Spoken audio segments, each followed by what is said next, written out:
Una nubecita que se aparte, que se vaya a molestar a otro lado, a un lugar seco.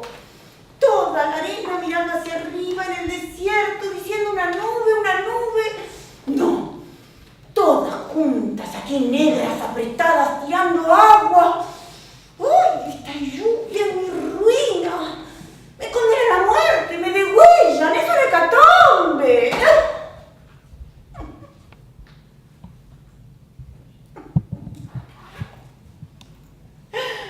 Así se quejaba. Pobrecito. No le faltaba razón. Tenía un circo y al aire libre. Y era verdad, llovía barro hasta aquí. Y con la lluvia no vendía una entrada. Y los artistas se quejaban porque les pagaba con retraso. Y seguían comiendo, y como comían, ¿no? Y eran muchos los artistas. Todos tan gentiles, tan amorosos. Había un prestidigitador que hacía el truco de los pañuelos. Nada por aquí, nada por allá. Y después sacaba de la manga un montón de pañuelitos. Y estaba el tirador de puñales que le temblaba el pulso. Pobrecito. Y la mujer barbuda. Y la mujer más gorda del mundo, ¿se imaginan? Cómo comía. Ay, lo desesperaba. Y había un hermano siamés. Sí. Sí, uno solo. Ay, el otro le colgaba de un costado. Pura piel y hueso. Nada, una curiosidad. Y había un muchacho huérfano. Sí, muy pecoso, recitaba Hamlet. Ay, tenía mala memoria, se atascaba, siempre terminaba contando cualquier cosa, pobrecito. No había animales. Algún gato, sí, para las lauchas, pero no trabajaba en el circo. No, él no quería animales. Y en esto yo lo apoyaba completamente. Porque sufren los osos haciendo morisquetas, saltando los aros de fuego. Ay, cómo trabajaba ese hombre. De la mañana a la noche. Impresionante. Ni un respiro, ni un descanso. ¿Y todo para qué? ¿Con qué compensación? Ninguna lluvia. El público indiferente prefería quedarse en su casa tomando la sopa con los pies secos frente al fuego. Ningún sacrificio por el arte. Esta es nuestra vida, señorita. Esta es nuestra existencia. Uno se atormenta, no duerme de noche. ¿Y todo para qué? ¿Con qué compensación? Ninguna. Lluvia. Así se quejaba. Yo lo oía. Y la tristeza me dominaba. Y a él debía de gustarle que yo me entristeciera, porque se ponía más desesperado. ¿Vio al público? No lo vio porque no viene. ¿Y por qué van a molestarse? ¡Ay, se desesperan!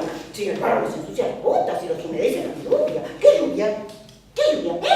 Ninguno. ¡Ay! No gusta el diluvio. Les gusta la diversión vulgar, señorita. Quieren ver pueblos saltarinas, leones, tigres, orangutanes. Les gusta la frivolidad, oír chistes en lugar de Hamlet. Pero en el caso yo no tengo otras preocupaciones.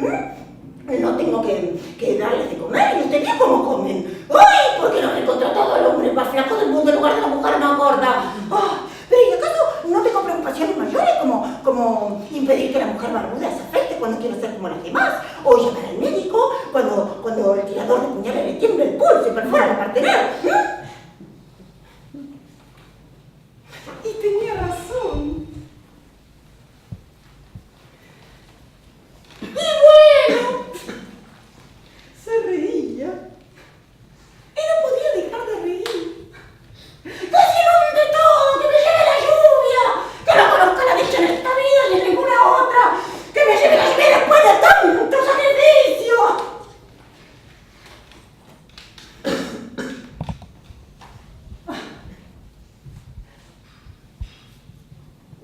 Yo le escuchaba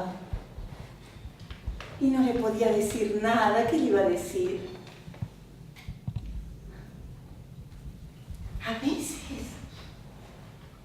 veces me ponía a llorar para acompañarlo en la desesperación.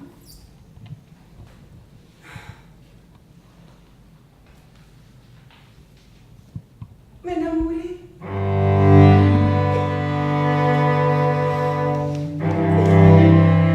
Era chiquito, flaco, de tez amarillenta y con un hilo de voz al hablar. Despertó en mí un sentimiento real, profundo.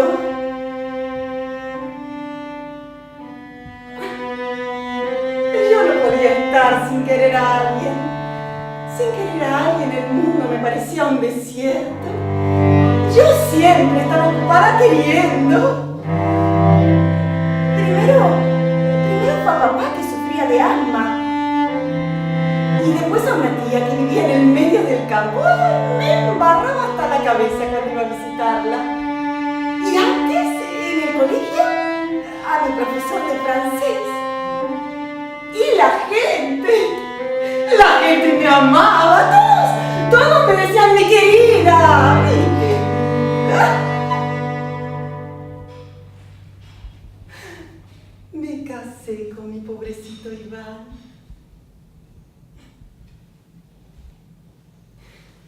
La noche de bodas, él tocó mi cuello, mis hombros redondeados. Yo resplandecía de salud. Se apartó un poco, juntó las manos y dijo: mi querida. Noté que estaba muy feliz y yo también.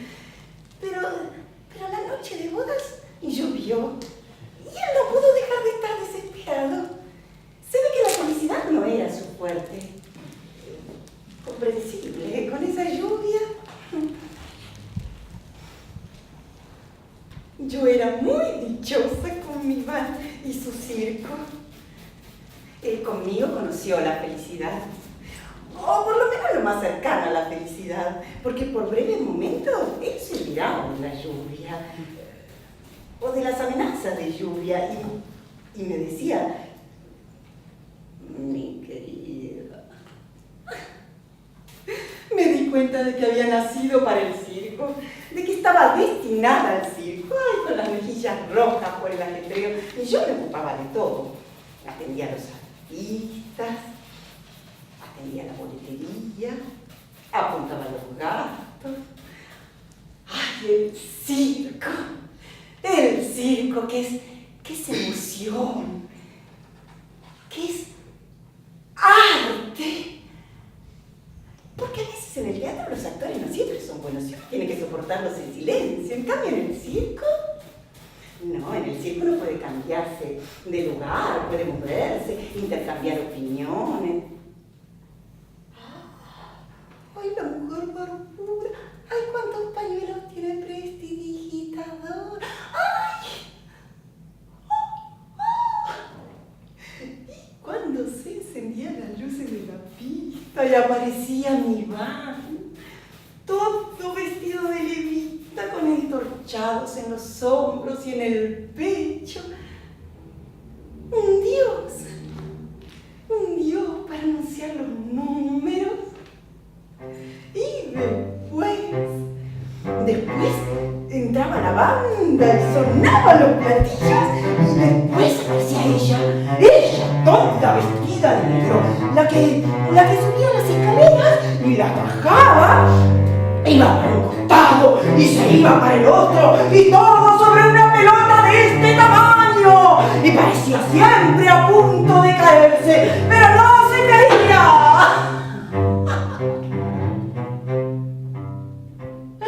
Y a mí se me subía el corazón a la garganta de la emoción y me temblaban las piernas y me tenía que sentar porque me temblaban y porque para sentarse había lugar de sobra.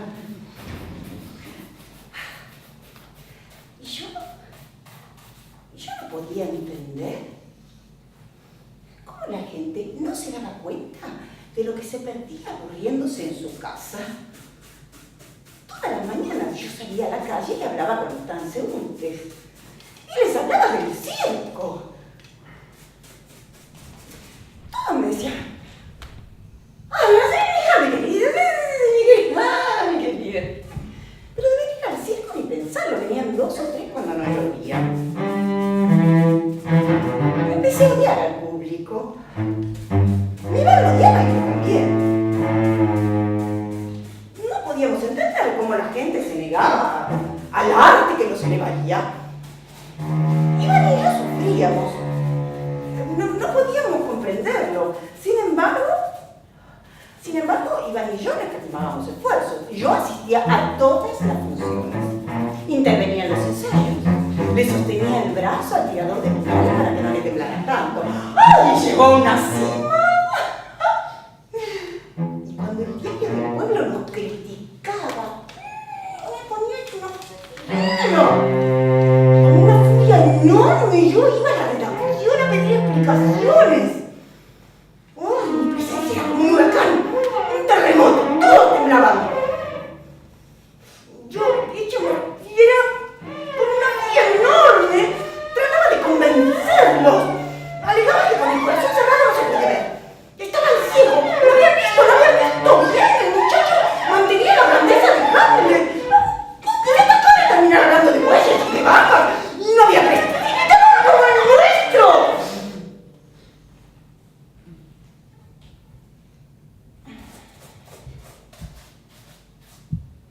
Y todos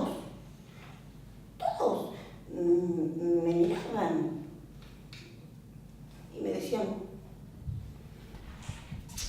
querida. Y yo los notaba arrepentidos.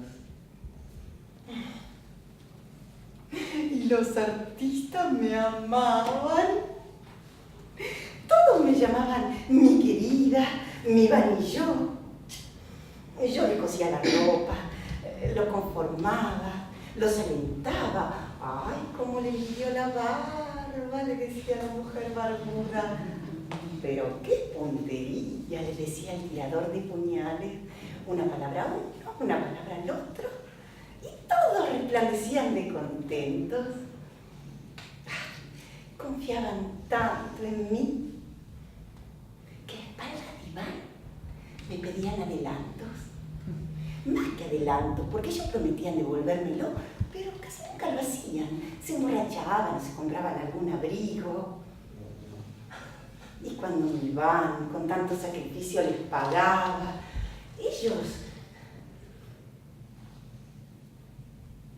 ¡Perdone! Me abrazaban. ¡Ah, sí, el adelanto! Pero usted que es tan bondadosa, ¿por qué no lo olvida? Es que mi madre está enferma, mi hijo, mi esposa, mi perro. Borracho como Cuba.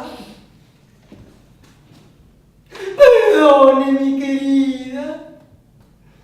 Ellos eran así. Y yo a veces me ponía a llorar a espaldas de mi Iván, porque él siempre estaba desesperado. Y a mí, no sé, eso de la desesperación no me va. En cambio, él sí. Él nadaba en la desesperación. Y eso que ya no nos iba tan mal. No, vendíamos más entradas. Se ve que la gente había despertado a la grandeza del arte. Y ya no llovía tanto. Pero él, no sé, estaba cada vez más amarillento. Tosía de noche. Y yo le preparaba unas tazas de tilo, unos jarabes. Le frotaba el cuerpo con agua de colonia. ¡Ay! Ese cuerpecito tan bello, tan hermoso. Él tenía 2 piernitas, flacas como una escultura. Y en la cabeza tenía unos pelos, pocos, finitos. Ay, pero tan suaves, como un plumón. Y una semana tuvo que viajar. le habían hablado de una trapecista que atraía multitudes en otro pueblo y él quería contratarla. Ay, durante su ausencia, cómo le extrañé, no pude dormir. Tampoco pude ocuparme del circo. Me quedé así frente a la ventana como una estúpida contemplando las estrellas. Me faltaba el aire.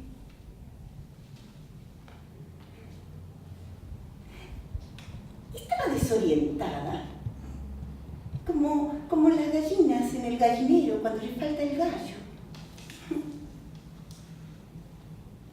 Y de pronto,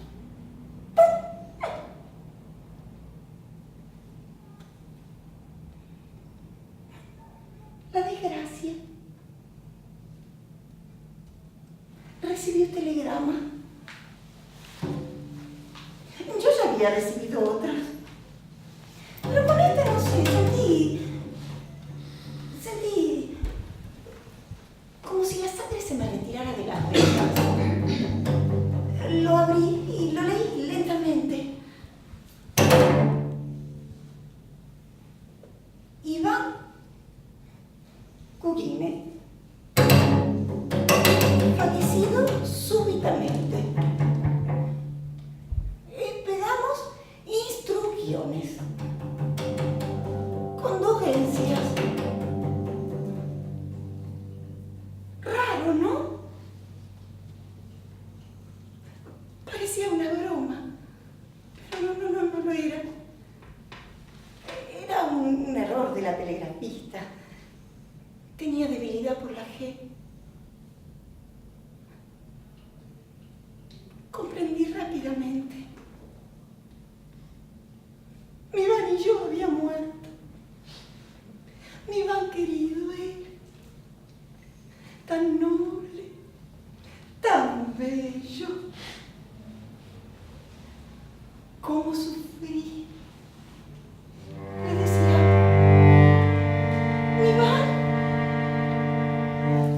mi Iván querido, ¿por qué me dejaste? ¿Para qué te encontré? ¿Por qué me enamoré? ¿En manos de quién dejaste a tu Olga? A tu pobre Olga, a tu pobre y desdichada Olga.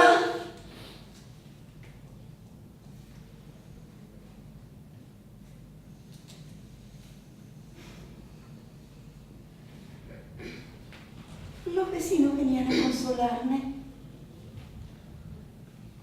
y decían, pobre Olga, qué desdichada Olga, qué pena tan grande, qué dolor tan inmenso. ¿Y cómo no tenerlo? ¿Cómo no tenerlo? Durante ese tiempo no pude comer, no pude dormir. Solo iba a la iglesia a rogar por mi Iván.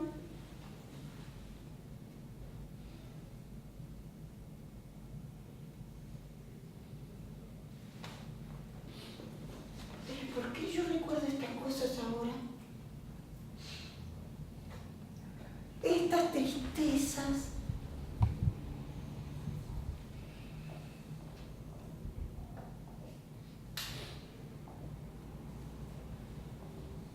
Por placer. Sí. Por el placer que me da saber que fui desdichada. Tanto dolor no era en balde. Sí, no lo era el pago, el anticipo por el derecho a ser feliz ahora. Ahora que tengo una persona, una personita.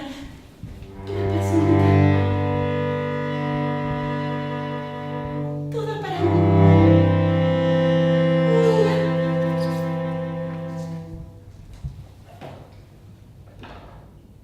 Pero antes,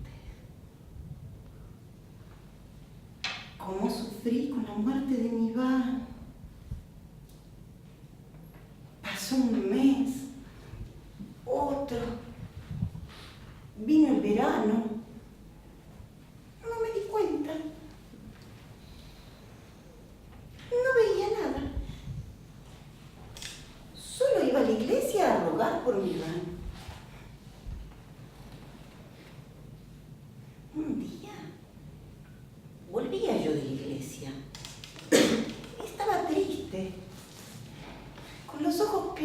tirados en el suelo. Estrujaba un pañuelito, la imagen de la desesperanza. ¿Y quién iba a decirlo? Un vecino se me acercó a hablar. Yo lo conocía de vista, sabía que comerciaba en madera, tenía barba, vestía bien, usaba chaleco y cadena de oro. No parecía un comerciante, tenía aspecto de señor. Y unos modales como los de mi Iván, pero no desesperados, al contrario, compuestos, mesurados. Caminamos juntos.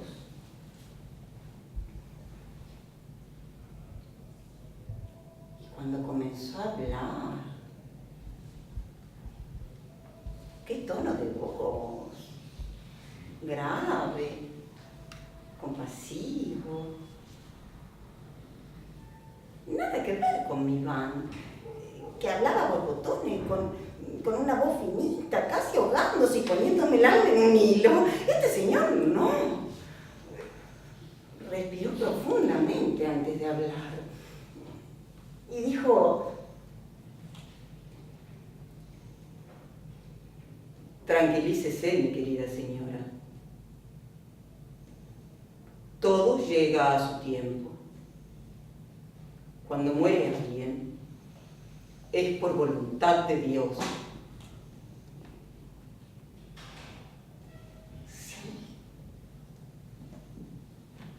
Sí,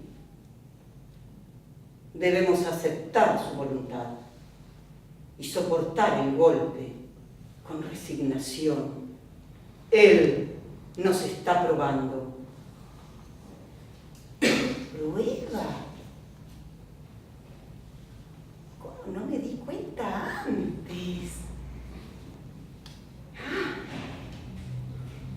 A pesar de mi dolor, yo sentí que mis lágrimas cedían, porque él era tan convincente.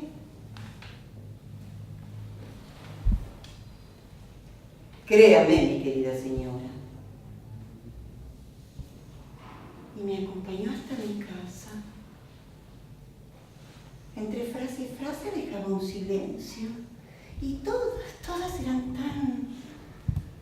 tan convincentes, tan llenas de calma, de apoyo. Y después, al despedirse, ¡qué cortesía! Agachó su cabeza así hasta que la barba tocó su pecho. Y cuando me quedé sola, cerraba los ojos y oía su voz y veía su barba negra, así, voz y barba, voz y barba, voz y barba. Me perseguían, me gustaban mucho. No podía evitarlo. Y yo tampoco le era indiferente, porque a los pocos días vino una señora a visitarme y me habló de él. Sí. ¡Qué hombre! Elegante, serio, de buen pasar. Si le pidiera matrimonio a una señora, esa señora debiera sentirse dichosa. Eso dijo. Era una propuesta, una insinuación. Ay, me dejó temblando. Y 3 días más tarde el niño vino a mi casa. No habló mucho. Se quedó poco, pero lo poco que habló me bastó para enamorarme.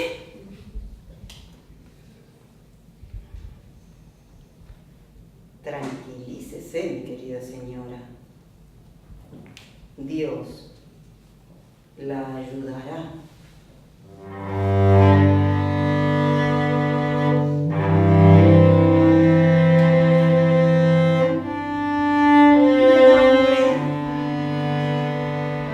Tanto que ya no pude dormir, ardía como si tuviera fiebre. Mandé a buscar a la señora que me había visitado tanteándome. Y a los pocos meses nos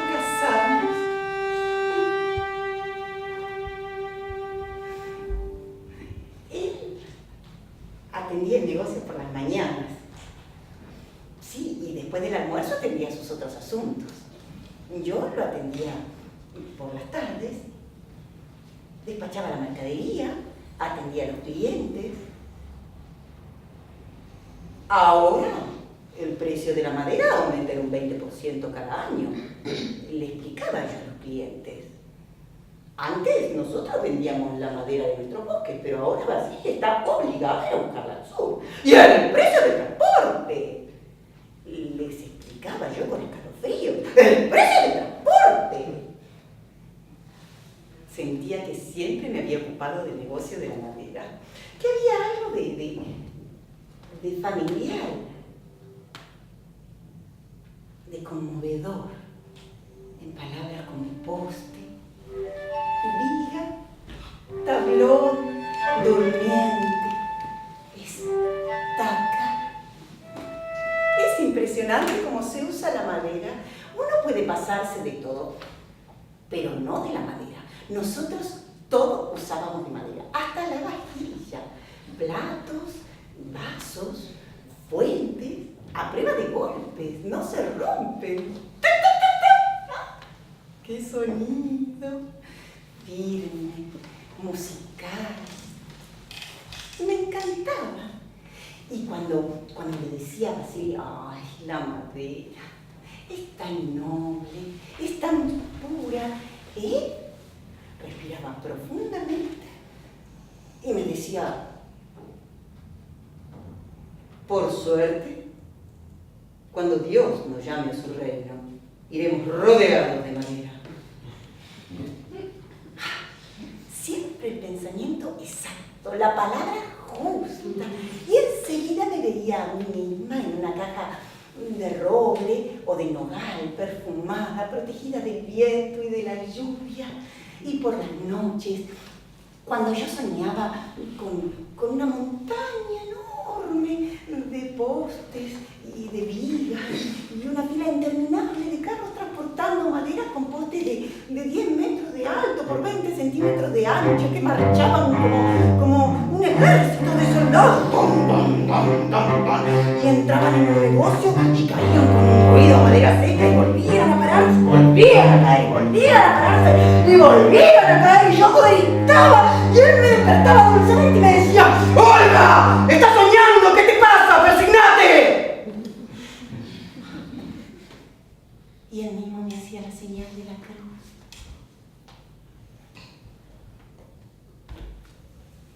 Estábamos de acuerdo en todo. Si él decía que hacía mucho calor en el departamento, hacía mucho calor, yo no necesitaba ni pensar. ¿Hace calor? Sí. ¿Mucho? ¿Mucho? ¿Poco? Poco. Si él decía que los negocios marchaban despacio o viento en popa, entonces marchaban despacio o viento en popa. A él no le gustaban las distracciones. Ay, a mí que no me hablaran de distracciones.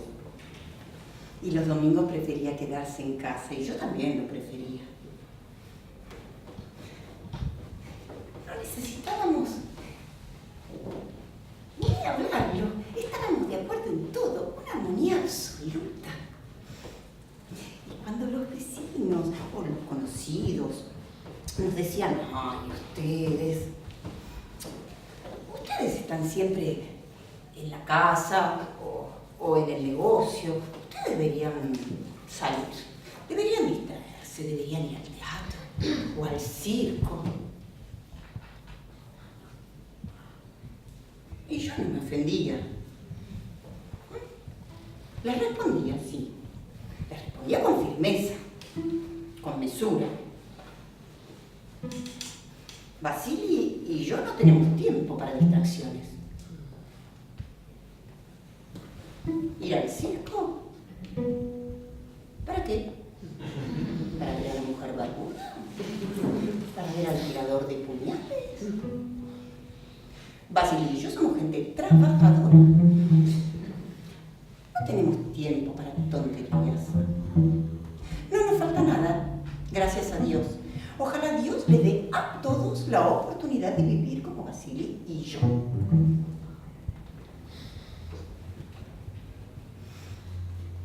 Cuando Vasily viajaba a comprar madera, oh, cómo lo extrañaba, me aburría tanto. No podía dormir. A la noche, en lugar de dormir, lloraba. Y las palabras pobre, viga, tablón, me sonaban vacías. A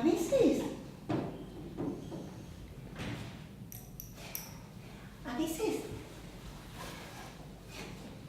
venía un veterinario que vivía en el departamento del fondo. Sí, venía a tomar el té. Él conversaba, jugábamos a las cartas. Me aliviaba un poco el pesar por la ausencia de Vasily. El aburrimiento. El veterinario me contaba sus desgracias. Vivía solo. Se había separado de su mujer porque la había encontrado con otro. Y ya no la amaba. No podía entender cómo antes la había amado. ¿La odia? Sí, me contestaba con rencor. Tenía un niño pequeño, pero ni por el niño él estaba dispuesto a perdonarla. Ay, cuando yo escuchaba esta desgracia, movía la cabeza y lo compadecía. Que Dios lo bendiga. Gracias por haberse unido aquí conmigo. Y se me escapaban las lágrimas. Que Dios le dé salud y que la reina de los cielos. Ella estaba en el patio y yo le decía, espere. Usted debe perdonar a su mujer. Usted debe perdonarla. Perdónela. Él se negaba y yo le insistía, perdónela. Perdónela por su hijo pequeño. Esa criatura es inocente y sufre mucho. Perdónela.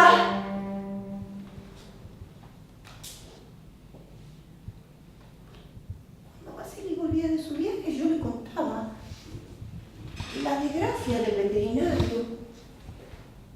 ¡Qué sufrimiento!, decía él. ¡Qué sufrimiento!, decía yo. Pobre niño. Y se me escapaban las lágrimas. Entonces él me consolaba. Y después, los dos en un mismo impulso nos arrodillábamos y le pedíamos a Dios que nos concediera un hijo y que iluminara al veterinario para que se reconcilie con su mujer. Así vivimos 6 años, Vasily y yo. El amor y el acuerdo perfecto, la armonía absoluta. Yo podía responder cualquier cosa sobre la madera. Hasta podía opinar sobre la viruta, con más razón de todo lo que me rodeaba.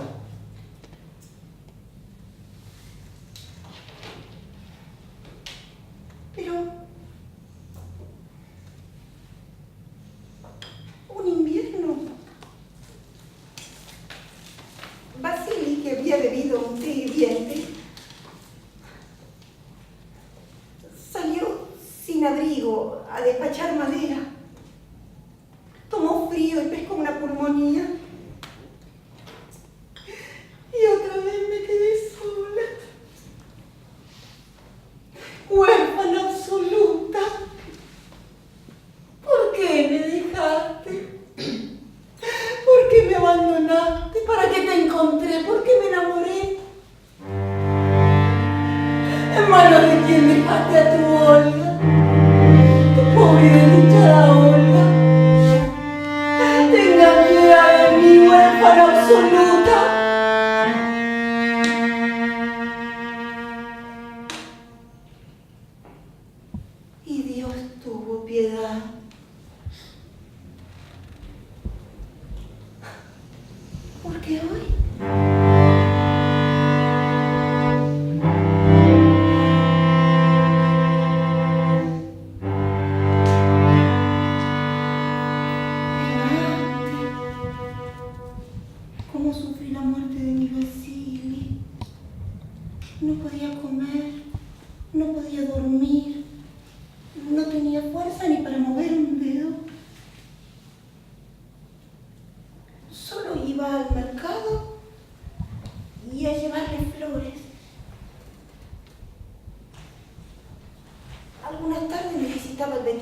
veterinario. Venía a tomar el té y me contaba de sus desgracias, solo, lejos de su hijo y separado de su mujer. A pesar de mi dolor, yo lo compadecía mucho. Y me di cuenta de que en la ciudad no hay un correcto control veterinario, que se oye decir que la gente se ha contaminado de los loros, de los gatos, de los perros, pero en realidad hay que ocuparse de la salud de los animales domésticos tanto como de la salud de las personas y de la salud de las vacas, que nos dan la leche, nos dan el cuero, nos dan la carne, y la salud de las cabras y de los cerdos y de los pájaros. Bueno, y nunca se sabe porque cualquier precaución es poca. Yo estaba en todo de acuerdo con los pensamientos del veterinario Adi, era tan inteligente, impresionante, y lo compadecía tanto, solo. Lo compadecía tanto y estábamos tan de acuerdo.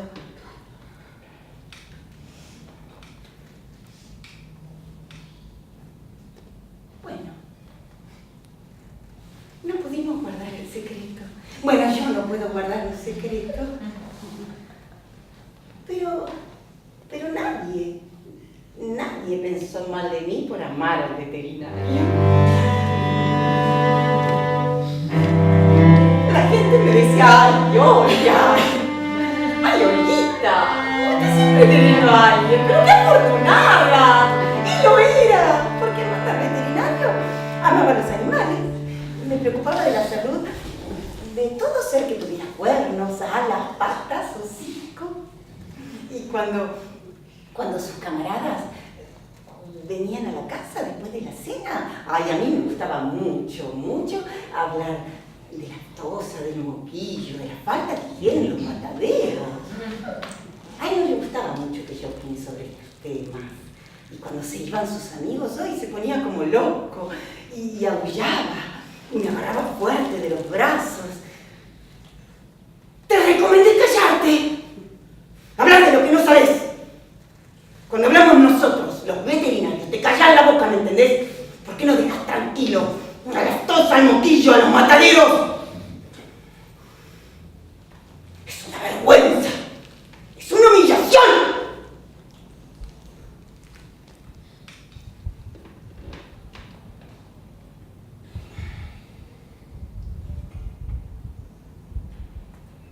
Ay, pero qué digo.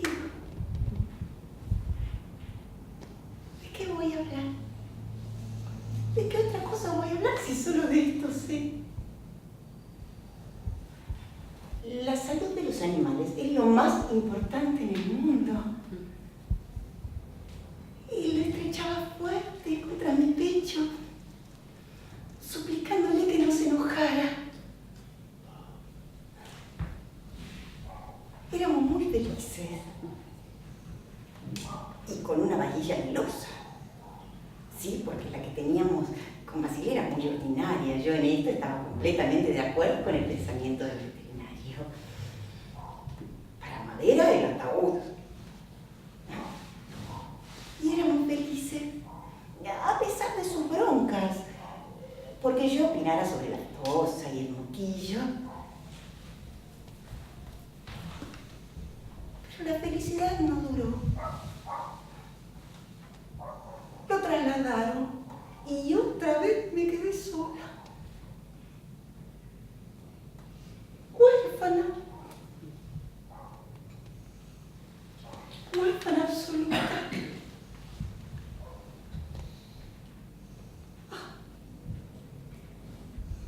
Durante ese tiempo enflaquecí, me puse fea. La gente ya no me sonreía por la calle, ni yo sonreía. El ánimo agrio y la cabeza hueca. No podía imaginarme cómo sería sin amar a alguien. Mi padre había muerto, mis maridos.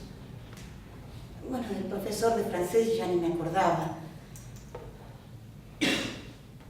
Algunas noches me quedaba quedaba frente a la ventana mirando el patio vacío. Ningún pensamiento, ningún deseo. Y lo peor era que no tenía ninguna opinión. Y yo podía entender lo que pasaba a mi alrededor. Si pasaba un hombre en un auto, si llovía, si veía una botella. Pero ¿por qué están ahí esa botella, ese hombre en ese auto? Ay, yo no podría decirlo ni por todo el oro del mundo. Ay, es tan feo no tener una opinión. Antes sí, cuando estaba Iván o Basili o el veterinario. Pero ahora no.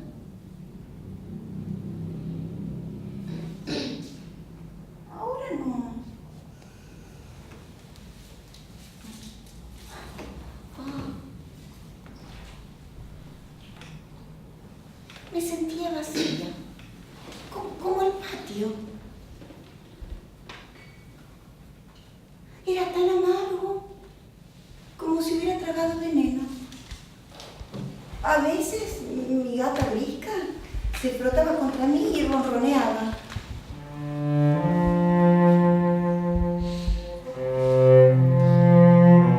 Pero esas caricias no me tocaban. ¿Acaso yo quería caricias de gata? ¿Acaso una gata tiene un circo o vende madera o es veterinario? ¿Y qué piensa una gata?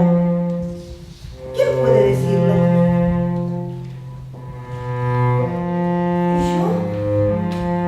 Yo necesitaba el amor de un ser humano que le diera sentido a mi existencia, que calentara mi sangre que envejecía. Entonces echaba a la gata, andate, te odio, no me molestes, andate. Y la gata se iba.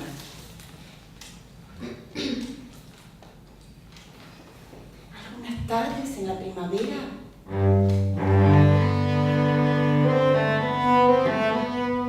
el viento me traía el rumor de las campanas y me invadían los recuerdos. Y yo me sentía revivida. Las lágrimas caían por mi mejilla. Pero esto me duraba solo un instante. Enseguida de nuevo esa pregunta. ¿Para qué uno está sobre la tierra? Sin amor, yo no existía.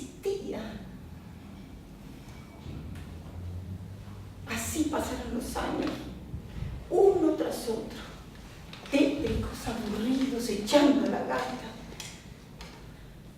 Ningún deseo, ningún placer, ninguna opinión. Pero un día,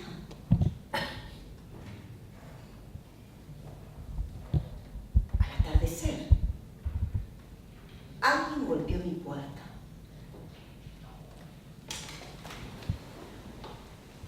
Abrí lentamente.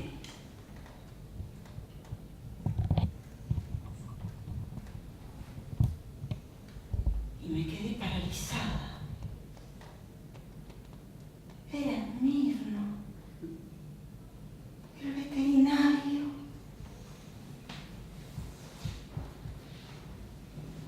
Enseguida me acordé de todo. Apoyé mi cabeza sobre su pecho y me puse a llorar.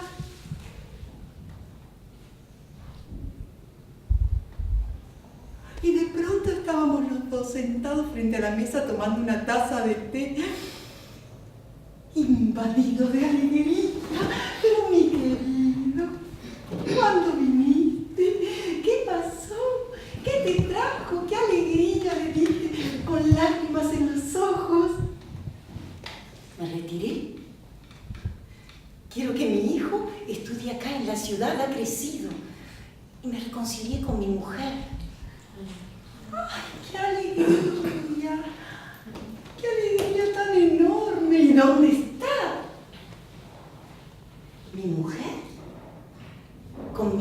hotel. Estoy buscando un alojamiento. ¿Un alojamiento? ¡Ah! ¡Ay, mi querido Dios bendito! ¡Tomen mi casa entera! No le pediré nada, no tendrán ningún gasto. ¡Qué alegría tan enorme, por Dios! Gracias, gracias. Enseguida me ocupé de todo. Llamé pintores, albañiles, compré una alfombra, lustré los muebles. La gente por la calle me saludaba, me decía, adiós, mi querida. Hola, mi querida, como si hubiera resucitado. Vino la esposa del veterinario. Era flaca, fea, con el mentón puntiagudo y un gesto caprichoso. Y vino con su hijo, Saya. Parecía más pequeño de la edad que tenía. Tenía 10 años y unos ojos azul claro y unos hoyuelos. Entró corriendo atrás de la gata y enseguida oí su risa. Tata, esta gata es suya. Cuando tenga gatito, guárdeme uno. Le hablé, le prometí un gatito, le preparé pan con manteca. Y de pronto sentí un dulce calor en mi corazón, que me apretó deliciosamente, como si ese niño fuera mío. Mi hijo. Y había que verlo. Sobre la mesa cuando hacía los deberes, tan lindo, tan inteligente, tan blanco. Se llama Isla, me decía él, a una porción de tierra rodeada de agua por todos los costados.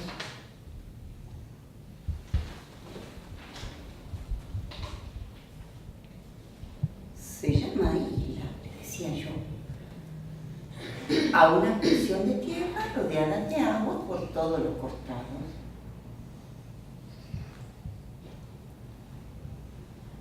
Y de pronto me di cuenta que era la primera aseveración que hacía decididamente, después de tantos años de silencio y de vacío.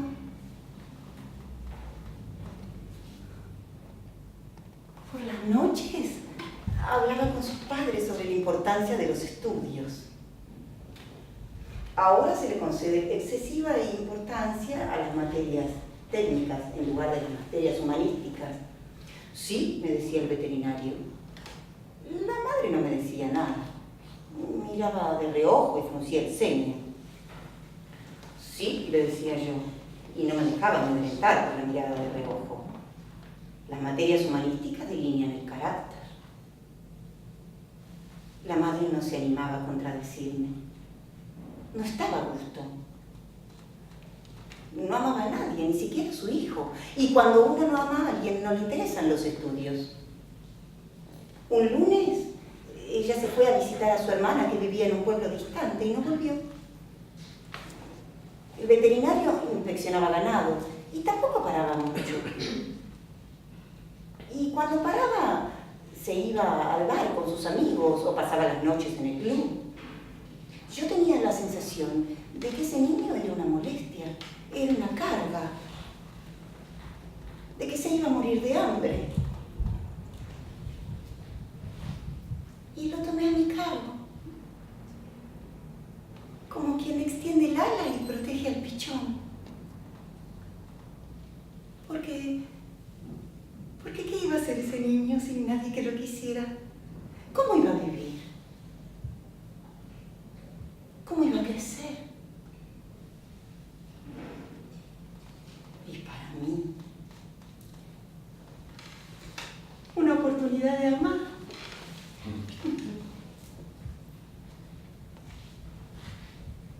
Estamos juntos.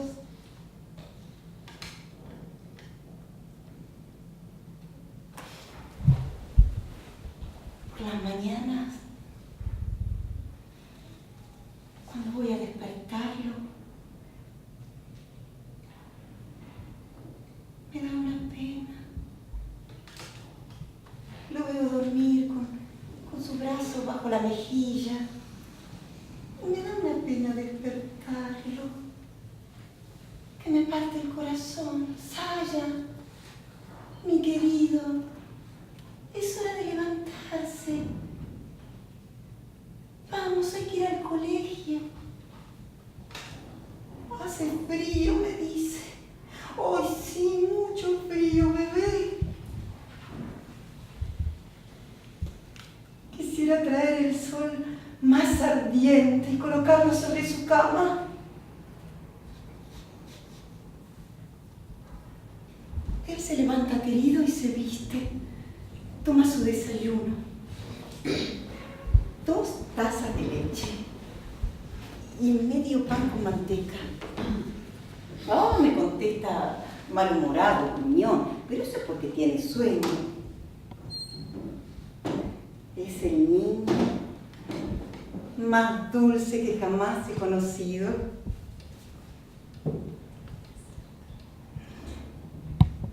Mi querido, no sabes bien la fábula, le digo. Tenés que estudiar, tenés que prestarle atención a la maestra. La repasamos juntos. Ayer por la calle pasaba un boricua, el más adornado que en mi vida he visto. Ayer por la tarde pasaba un boricua, el más adornado que en mi vida he visto. Ayer por la tarde pasaba un boricua, el más adornado que en mi vida he visto. Ayer por la tarde pasaba un boricua, el más adornado que en mi vida he visto. No me fastidies, me dice. Y cuando va a la escuela con esta pesada mochila, yo lo sigo. Lo llamo. Entonces él se para y me espera. Y yo le deslizo unos caramelos por su mano o le guardo unas monedas en el bolsillo. Y cuando estamos cerca del colegio, él, que es un hombrecito, le da vergüenza que yo lo acompañe. ¡Vuélvase a casa! ¡Déjeme seguir solo! Me dice, y me lo dice tan sombrío, tan triste.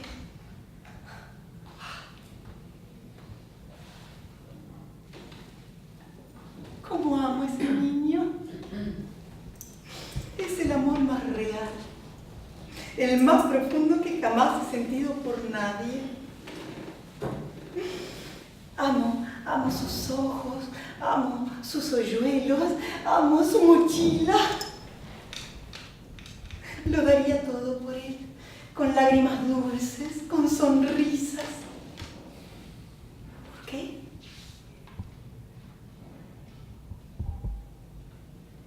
Pero ¿quién sabe por qué?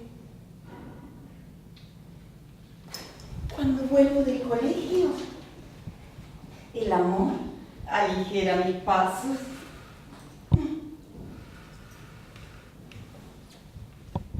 Rejuvenecí en estos meses. ¿Sí?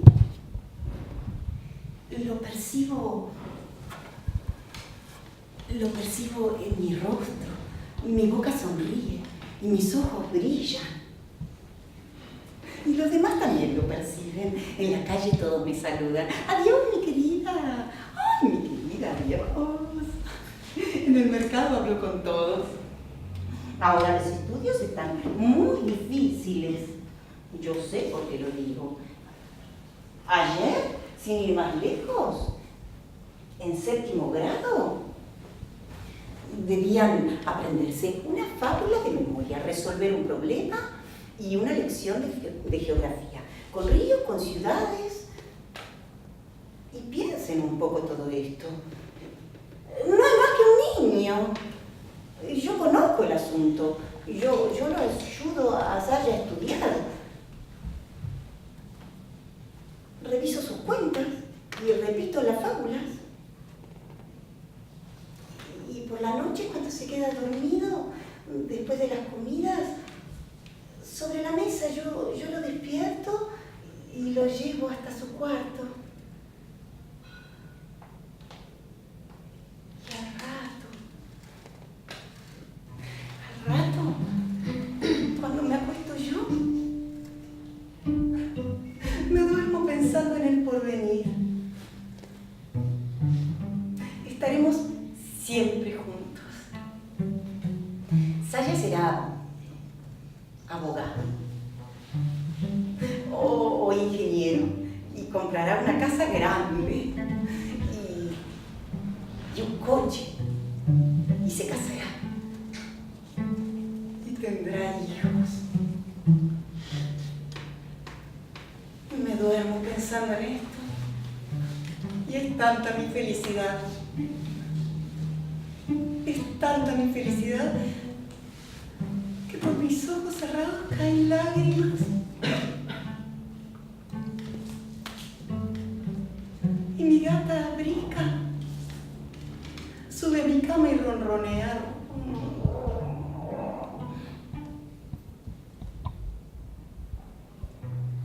Ayer me asusté. Golpearon violentamente la puerta.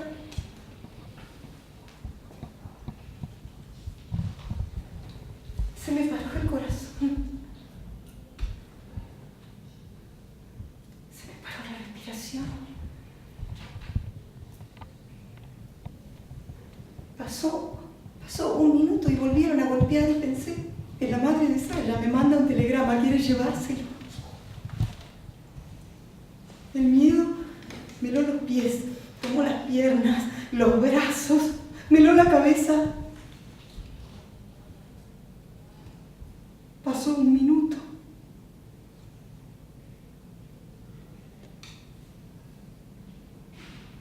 Y oí la voz del veterinario.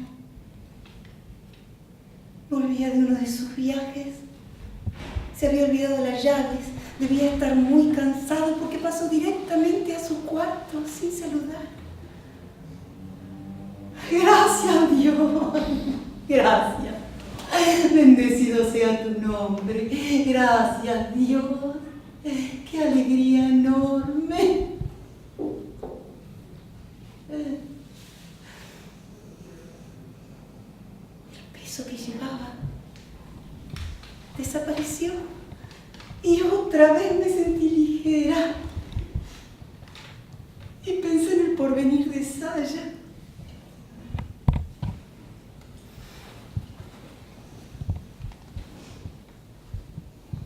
Estaba durmiendo en su cuarto, con los puños apretados, y soñaba. Y entre sueños él decía: ¡ah!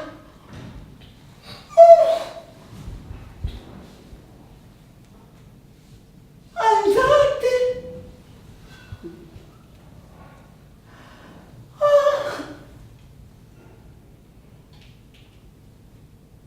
Déjame tranquilo. Vieja. Vieja fastidiosa.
Y era tanta mi felicidad de tener a Saya,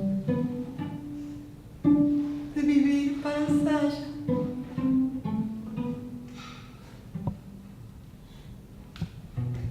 Por mis ojos cerrados sentía las lágrimas que caían sobre mi mejilla y me oía a mí misma ronroneando como mi gata brisca a la que ya no echaba.